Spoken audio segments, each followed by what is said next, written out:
전반적으로 하락 출발하는 미증시입니다. 미국 현지에서는 어떻게 보고 있을까요? 미국 증시 전문 유튜버 유사남님 연결해 들어볼게요. 유사남님 안녕하세요.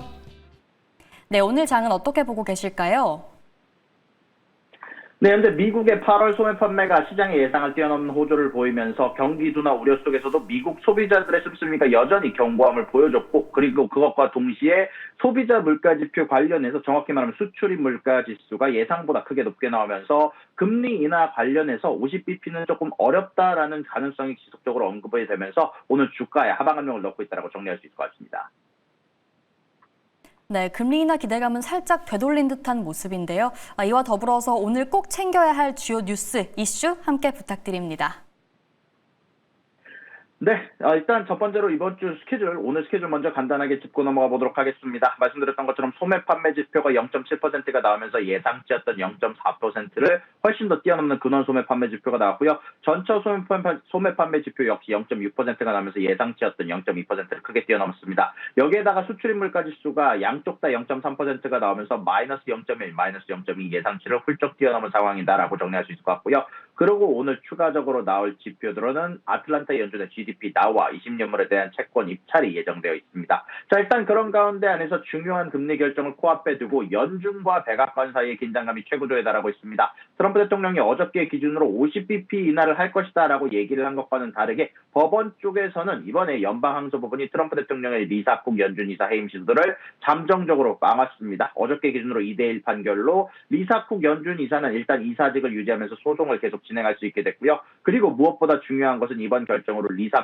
이사가 오늘과 내일 열리는 FOMC 통화정책회의에 참석할 수 있는 길이 열렸다는 점입니다. 트럼프 대통령이 리사쿡 이사가 과거 주택담보대출 과정에서 사기를 저질렀다고 주장하면서 해임을 시도를 했지만 리사쿡 이사가 이를 전면 부인하고 소송을 제기를 했고, 여기에 대해서 법원은 대통령이 리사쿡 이사를 해임하는 과정에서 최소한의 절차적 권리조차 보장하지 않았을 가능성이 높다고 판단하면서 여기에 대해서 일단은 지금 당장 해고가 불가능하다라는 판결이 났고요. 트럼프 대통령이 물론 연방 대법원을 상고할 가능성은 여전히 남아있다라고 평가가 되고 있습니다. 다만 그런 가운데 안에서 트럼프 대통령의 최측근으로 꼽히는 인물이 연준 이사회에 입성을 했는데요. 바로 스티브 미란 상원은 어젯밤 투표를 통해서 트럼프 대통령의 경제보좌관인 스티브 미란을 새로운 연준 이사로 인준했습니다. 찬성 48, 반대 47로 아슬아슬한 표 차이로 당선이 됐는데요.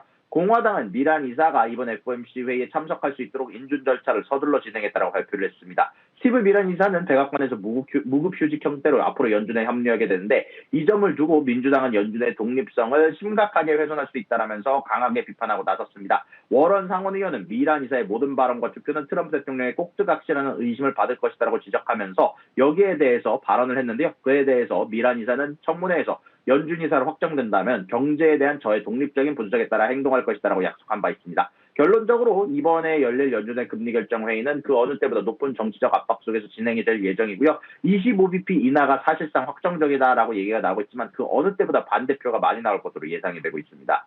자, 그리고 그 다음 소식입니다. 블룸버그 통해서 이번에 속보로 전해졌는데요. 미국 당국이 전기차 업체 테슬라의 주력 모델인 모델 Y의 도어 핸들 결함에 대해서 공식 조사에 착수했다는 소식이 전달이 됐습니다. 미국 도로교통안전국은 오늘 특정 모델 Y 차량, 정확하게 말하자면 2021년 모델 Y가 도어 핸들 문제에 대한 예비 평가가 필요하다라고 발표를 했습니다. 전자식 도어 핸들이 전력을 잃어 작동하지 않을 수 있다라는 우려에 따른 것인데요. 이 경우 탑승자가 차량 내부에 갇힐 수 있는 심각한 안전 문제로 이어질 수 있다라는 얘기가 보도가 됐습니다. 그럼에도 불구하고 일단 테슬라 주가는 소폭 상승하고 있는데, 이번 조치는 최근 블룸버그의 탐사 보도 이후에 나온 것으로, 해당 보도에서는 사고 중으로 차량 전원이 끊겼을 때 문을 열지 못해서 부상당하거나 사망한 사례가 여러 사례 드러났다라고 보도가 된 바가 있는데요. 도로교통공원은 바로 이런 부분, 특히 차량 외부에서 문을 열 수 없는 상황에 집중하고 있다라고 밝혔습니다. 전원이 끊겼을 때 외부에서는 수동으로 문을 열 방법이 없기 때문에 내부자가 기절했을 경우 이걸 빼낼 수가 없다라는 게 주요 이야기인데요. 당국은 차량 내부에서 갇히는 사례에 대해서 지속적으로 감시할 것이다라고 덧붙이기도 했습니다.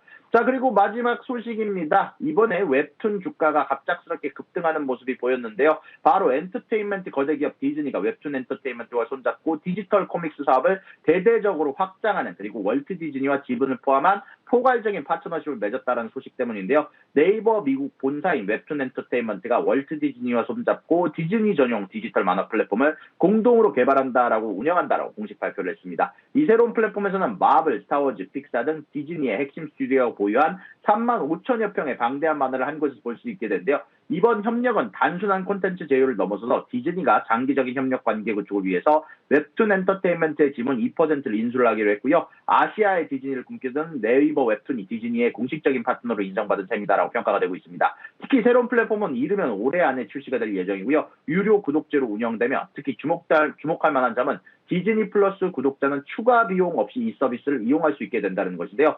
여태까지 디즈니 플러스 같은 경우는 아이들을 위한 컨텐츠는 많지만 성인들을 위한 컨텐츠 혹은 젊은 청년층을 위한 컨텐츠가 없다라는 비평을 많이 받았었는데 이런 부분들 관련해서 이런 부족한 부분을 메꿔줄 수 있다는 평가가 나오고 있고요. 특히 디즈니가 웹툰 엔터테인먼트를 파트너로 선택한 배경에는 Z세대에 대한, G세대에 대한 압도적인 영향력이 크게 작용한 것으로 분석이 됩니다. 특히 네이버 웹툰 글로벌 앱 이용자가 83%가 D세대일 정도로 젊은 층에게 인기가 높기 때문인데 이 소식이 전달이 되자마자 나스닥에 상장된 웹툰 엔터테인먼트 주가가 한때는 시간의 거래에서 90% 이상 폭등하기도 했었지만 지금은 소폭 많이 내려오게 되면서 지금 현재 30% 상승해서 주가에서 거래가 되고 있다고 전달할 수 있을 것 같습니다. 여기까지 미국 경제 유튜버 유선남이었습니다.